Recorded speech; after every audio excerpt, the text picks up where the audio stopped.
The morning sun filtered through the windows of Courtroom 3C at the Madison County Courthouse in North Carolina, casting soft lines across the polished wooden benches.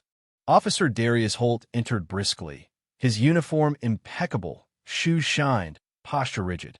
Known throughout the county as a symbol of law and order, Holt had spent over a decade building a reputation as a no-nonsense enforcer, firm, unyielding, and unquestionably confident in his authority. He was scheduled to testify that morning in a routine narcotics possession case.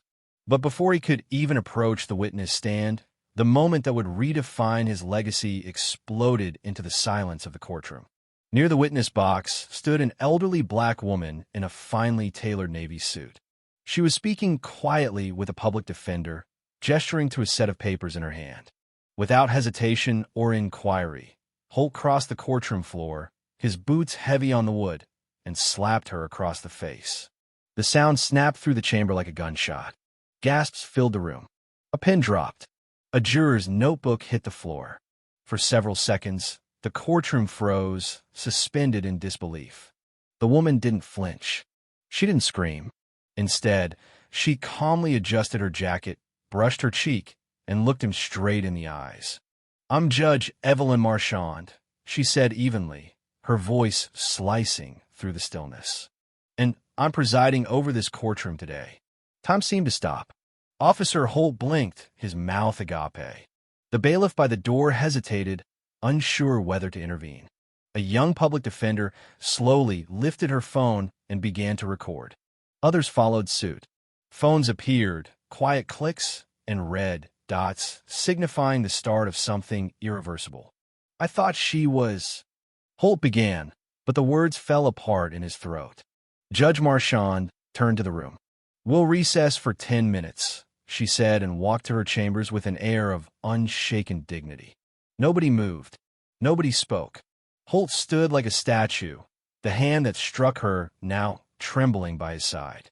The assistant district attorney leaned in and whispered, "You just assaulted a sitting judge." Within minutes, the footage was sent to local newsrooms.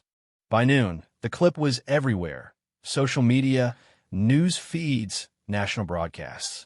The headline read, "Officer slaps black judge in open court, claims he didn't know who she was." At first, many assumed it had to be staged. But the stillness, the genuine shock, the lack of theatrics, it was all too real. In the hours that followed, stories surfaced. Attorneys, defendants, courthouse staff, many had their own memories of Darius Holt. Some recognized him instantly in the video. Others recalled whispers and rumors. He had been the department's golden boy. From traffic patrol to vice squad to the elite impact response unit, Holt climbed ranks quickly. He received commendations, shook hands with city officials, and gave speeches at law enforcement conferences. But behind the scenes, a different narrative was whispered among those who served beside him. A Latina teen once ticketed for jaywalking swore she hadn't left the sidewalk. Holt doubled her fine when she protested. A single mother recalled crying in front of her children after Holt pulled her over and conducted a humiliating search. Her complaint vanished.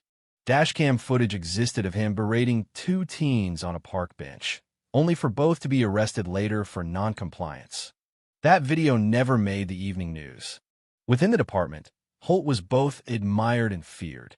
Junior officers were pressured to co-sign questionable reports. He casually used slurs. He bullied rookies who expressed doubts. Internal Affairs labeled almost every complaint as unsubstantiated. He was protected, promoted, enabled. The system didn't just tolerate him. It had molded itself to reward him. But now, the system was unraveling. The new Internal Affairs director reopened long-dormant files. Reporters connected dots from old incidents. The city council, usually indifferent to police matters, demanded answers. Yet Holt remained smug. At a precinct cookout days before the incident, he was overheard boasting, "I've got more dirt on brass than they got on me." Judge Evelyn Marchand, however, didn't flinch. She made no public statements, posted nothing online, gave no interviews. She simply returned to her docket later that day and resumed presiding as though nothing had occurred. But in the silence, everything had changed. Born in Selma, Alabama, Marchand had risen through the fire. First in her family to graduate high school, then college, then law school. She had served as a public defender, advocated for juvenile justice, and earned her seat on the bench not with noise, but with discipline, fairness, and resolve. She knew prejudice intimately. What Holt did that morning was not new to her. But this time, it had happened in full view. Her clerk, Milo Darnell, asked, "You okay, Judge?" "Let's see what they do with it," she replied, eyes still on the docket. By evening, national headlines erupted. Activists demanded accountability. Civil rights groups organized marches. Former arrestees shared harrowing tales. Dashcam clips that once gathered dust suddenly went viral. Holt shouting at a crying teenager. Holt dragging a man from his car without cause. Within the precinct, the walls closed in. Calls flooded the switchboard. Internal Affairs launched an emergency review. Over a dozen officers gave statements. Some refused to go on record. Others, like Sergeant Marla Jensen, didn't hold back.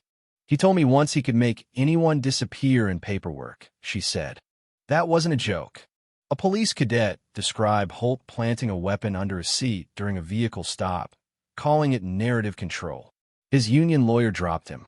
His daughter, Amaya, a sophomore in college, texted one word, "Why?"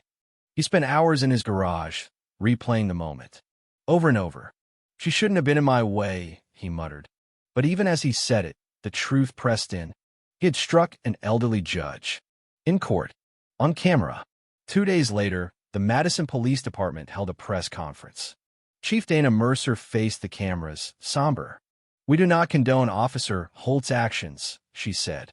No praise. No defense. Just cold, precise language. The tide turned. Holt's colleagues avoided him. Conversations fell silent when he entered the room. His administrative leave came with no pay. Nobody. Just waiting. And then the summons arrived. The public hearing was held at the Madison Civic Auditorium. Cameras lined the back wall. The front rows were packed with residents, journalists, and civil rights advocates. In the second row, Judge Marchand sat in civilian clothes, no robe, no adornment, just quiet authority. The chairwoman, Naomi Jacobs, a retired prosecutor, opened the hearing. "This is not a trial," she said. "This is an examination of conduct." They played the courtroom footage. The silence. The slap. The judge's voice. Witnesses spoke.